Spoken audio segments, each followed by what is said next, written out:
Fibonacci'ni ishlashini tushuntirib beraman hozir. Aynan shu mavzu bo'yicha dars ham bo'ldi.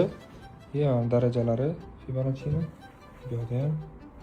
Endi grafikdan qaranglar, ko'rsatib beraman qanaqa ishlatiladi. Bu yerda maksimumlar bor va minimumlar bor va trend bor.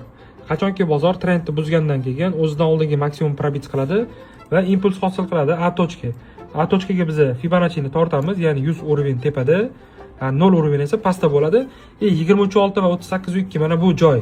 Bizda buy zona bo'ladi. Kecha VIP kanalga ham aynan shu 4040, 4045 joydan buyga signal berilgan. Stop loss esa -0.23.6, ya'ni minimumi pastki qismida bo'ladi. Endi bozor keldi.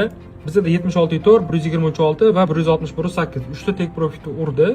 Va shu tek profit urgandan keyin bozor o'zidan oldingi zonaga korreksiya beradi, 100 va 123 zonani orasiga. Endi bu zonadan buy olsak bo'ladi bemalol, ya'ni 4110, 4115. Stop loss esa 4090, 4095 atrofida bo'ladi. Keyingi yurish bizda 261.8 zonamiz, ya'ni 4200 narx atrofida bo'ladi. Agar bundan korreksiya berib full take profitga boradigan bo'lsa, narx 4345 narxga boradi. Agar korreksiya berib model sellga razворот oladigan bo'lsa, bozor sellga qarab ketish ehtimoli bor. Hozir bizda kutilayotgan holat mana bu 4200 narx.